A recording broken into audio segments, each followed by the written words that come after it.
What if I told you you have the power to change your life simply by the way you observe it? Now, I know that sounds crazy or even unbelievable to you, but what I'm about to explain to you will change your life. I'm going to scientifically explain to you why your life is the way it is. If you're tired of feeling limited, living in fear, living paycheck to paycheck, if you're just done with this 3D reality that's been painted around you, this video is for you. If you're new to my channel, my name's Karina, and I used to live in scarcity. I used to live in lack. I suffered from a lot of programs that just kept me living in the past and unintentionally creating the same experiences over and over again, experiences that I did not want. I am now living in abundance. I've completely transformed my life through science. I've reprogrammed my mind. I know there's a lot of people that are seeking answers to life and wondering, why were we born to suffer? Everything you've been taught is a lie in the traditional system of living. This video is part 2 on how to change your life and break your limiting beliefs. You absolutely need to watch part 1. Part 1 breaks down critical information about what happens to you in your childhood and how you unconsciously take those things into your adult life. One thing that I really need you to understand is that focus is the world's biggest currency. Lock in and put your all into this video. So how did we just create this life around us, these things that we have, these people in our life, our parents, everyone around us? How did we make that happen? Everyone and everything in your life that has happened in the past and happening right now, whether you want it or not, you've attracted through quantum physics. What is quantum physics? It's the behavior of nature when it comes to atoms. We're about to get real scientific here. For me, when I understand how something works, it really sticks. And I need this to stick for you. Now, I'm not gonna lie, this information might trigger you, but hear me out, okay? So everything around you right now, your physical body is made up of what? What did we learn in 7th grade biology? Atoms, right? Atoms consist of protons, neutrons, and electrons. Every single thing, including this board, is made up of atoms, and atoms is energy. We know this because of Albert Einstein's E = mc squared. If you guys hear any tapping in the background, it's because there's a rainstorm going on, so please ignore that. Everyone commented in my last video, the sound quality is so bad. It's about the message. So this equation explains that matter and energy are interchangeable. They can convert into one or another. The particles in my body and this board is matter, and matter equals energy. But if everything is made up of the same things, then why is it that we see things separate from us? Why is this board not connected or fused with my body? It's because the particles in my body and the particles in this board vibrate at a different frequency. Now I'm going to explain one of the most biggest scientific experiments that happened in the history of science, and it was done by a man named Thomas Young in 1801. This is known as the double slit experiment. Stay with me guys. Why this experiment made history is because it explains that we can manipulate the behavior of the particles in this board, in our bodies, in this reality that's painted around us. We could change our reality. So what this man did is he took a light source and a wall that had 2 linear slits, and he shined the light through the 2 slits that then transferred onto a background. You would expect the light to transfer onto the background as 2 lines, right? What we see transferred onto the background is this pattern of multiple lines. So what he did is, instead of using light, he used particles. If we run the experiment again, but with sand, and you pour sand through those 2 slits, you're gonna see it transfer onto the background as 2 piles. But what's the difference between light and sand? Everything's made up of the same particles, we're all atoms. So going back to using the light source, we discovered that light behaves like waves. Here is a picture of the same experiment but with water. When water travels through the 2 slits, it creates a ripple effect where the waves bounce off of each other, creating a new pattern. We know that light behaves the same way. That's why we see this pattern. So Thomas thinks, I'm gonna take an atom gun and I'm gonna shoot atoms through the slits, but this time let's cover one of the slits. And as you could see, the atoms transfer as a single line. So then, Thomas thinks, why not put a camera to watch how they move through these slits? So this isn't the same result we got earlier, Pookie. So then he thinks, let's turn the camera off. We're gonna leave everything the way it is, but we're gonna go creep over and unplug the camera, and let's run this experiment again. If you can explain why these atoms are choosing to behave differently, how is it that turning the camera off changed its behavior? This experiment explains that atoms that make up this 3D reality can be changed by the way you observe them. How you observe your life can cause your reality to change. Are you listening? So we now understand that whatever it is we focus on, we create. But what if I told you that everyone in your life is a reflection of you? Law of attraction is a universal law, which means it exists whether you believe it or not. That you attract what you think about. You attract people, experiences, anything around you. You've attracted because the particles in your body, in those thoughts that you think every day, carry a frequency that vibrates at the same rate as those people, those things, those experiences. You guys, I got new colors. Hopefully my brain's more accurate this time. So your brain, oh my God, your brain is a neurotransmitter, projecting all of these waves, these frequencies out into the world. So when you have thoughts that you think every day, thoughts of negativity, things like heartbreak, all men are trash, women are trash. If you are thinking broke, living in scarcity, thinking that money is hard to make, if you're having thoughts of anger, all of these thoughts carry frequency. So as you're thinking these thoughts every day, they're just sending out waves.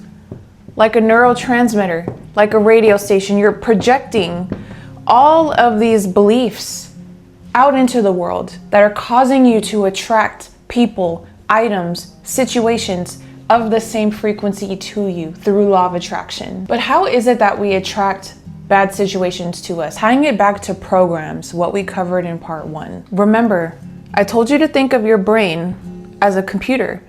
And the programs that you suffer from, the limiting beliefs, the negative thoughts, negative belief patterns you have, when we have these programs downloaded into our subconscious minds like software, the program is being ran over and over again, which is blocking you from manifesting change, from being able to change your focus, your perspective onto the things you want to attract, the new life you want to have, the new lover, the abundance, the joy. The traumas we hold, the programs, limiting beliefs is causing us to attract these things and experiences into our lives that we don't want. But what I haven't explained to you is how these problems, these traumas you've inherited through epigenetics from life experiences get trapped in our energy centers. You guys, at this point, I don't know.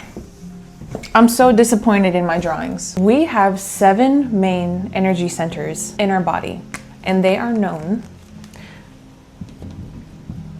as chakras. The programs that are stuck in our subconscious mind block our energy centers from being able to send out the right frequencies we need to attract the experiences we want, to attract the manifestations, the dream lover, the dreamy car. Now, I don't have the correct colors to use, but we're gonna work with what we got. So the first energy center is known as the root chakra. The root chakra is responsible for survival, the energy of grounding, trust, everything that is like the root of our being. Next is the sacral chakra. This chakra is responsible for intimacy. It holds space for creativity and the energy of abundance. The third chakra is our solar plexus. This chakra is where we hold our power, our manifestation ability, vitality. And if any of you would love to share more about chakras, because I'm going to cover it briefly, comment, because I would love to read what you have to say about it. So we have the root, sacral, and solar plexus. Fourth is our heart chakra, which has to do with love, forgiveness, healing. Here is the throat chakra, which is responsible for communication, expression. Between our eyes is our third eye, which covers intuition, awareness, thought. Last is our crown, the very top of our head. This is spirituality, enlightenment. So these are our 7 energy centers. And energy is constantly going through these energy centers, which is creating our life force energy. And it's possible for a center to be blocked, to be aligned or misaligned, which can drastically change our energetic, physical, or spiritual state of being. What blocks these chakras is our programs, those limiting beliefs, those traumatic experiences you've been through. The programs get stuck in these centers. Now, each energy center sends out frequencies. Whatever is being held in these chakras emits frequencies that makes up our entire vibration. What programs and stuck emotions look like in these chakras. I'm gonna put up a picture, pause and read over it. Are you showing any signs of a blocked chakra? So how do we heal? How do we unblock these chakras? How do we change the frequencies that we're sending out? The answer is love. The answer is forgiveness, gratitude, and changing the perspective you have on the situations that have happened to you. I know some of you aren't gonna like that answer, and some of you might be thinking, how could I forgive someone for hurting me? How can I hold love in my heart for them when they did this to me? Go and watch part 1. And that's why I'm making these videos, because when I understood the science, the psychology behind this entire process and trying to heal from the things that have happened to me, understanding how this all comes to be in the first place allowed me to open my heart. When your heart is open, you're not so quick to judge, bringing you peace and mastering the art of allowing. The art of allowing is when you can allow people to be who they are, allow people to simply be and not have an effect on you. When you can understand that they are them and you are you, and no one can alter your frequency, your state of being. But mastering this art does not mean that you are a doormat. It does not mean that you tolerate behavior because you understand why people are the way they are. It's simply a tool for you to navigate through the world better. The truth is that there is no quick fix. The longer that you believe it is other people's fault and that they have to heal you, you will continue to suffer. We have to stop focusing on what happened and focus on the perspective we have of the situation. You now understand scientifically how you could change your reality by your perspective of it. Holding on to pain is self-sabotage, and it is only going to affect you and your loved ones around you. So how do you open your heart to love, to a new perspective, a new story, to forgiveness? You've already done step 1. And that's watching this video. Step 2, and my question for you, have you ever allowed yourself to feel? We live in a world of such masculine energy of suppressing, thinking that we have to suppress our emotions to carry on and that it's not a choice. But this is self-sabotage. This is self-harm. Step 2 is acceptance and embracing those emotions, sitting within yourself, whether it's through meditation or prayer, and allowing them to flow through your body, allowing yourself to feel, to cry, to scream, to let it out. Next is breaking those programs. When those thoughts decide to creep up back to you, when that old version of you tries to come back in. Anytime that I feel a limiting belief come on or negative thoughts, I would stop everything I was doing in that moment and repeat, this no longer serves me. I release this old thought because this is not who I am anymore. Similar to affirmation, it's like a mantra, and this has worked wonders for me. Practicing gratitude and choosing to see the beauty in the world, in people and situations truly shifted my perspective.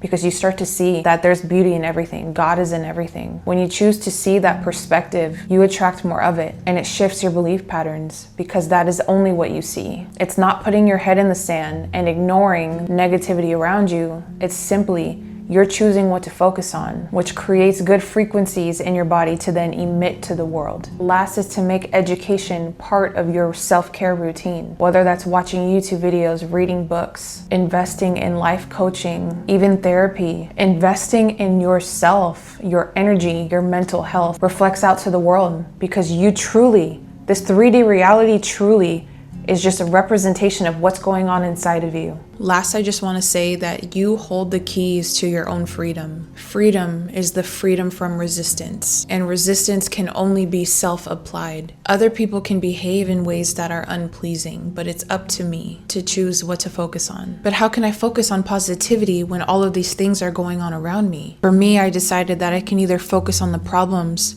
or I can focus on the solution. It feels better to focus on the solution. Some people might say, how can you be so selfish? How can you put your head in the sand and ignore what's going on in the world, the evil in this world? My answer is, I'm aware of it. In fact, like you, I was born to notice it. I was born to choose what feels best to me. I see plenty of things that I don't want to perpetuate, so I choose not to get stuck in the vibration of that anymore. I move quickly from what I don't want to what I do want, and I do my best to practice the vibration of what I do want. I hope you guys can take this information from this video and use it as tools to create a happier, more abundant and peaceful life. I have some really exciting news that I want to share with you. I'm creating something extremely big, so big that it honestly terrifies me. I'm currently creating a brand that represents me.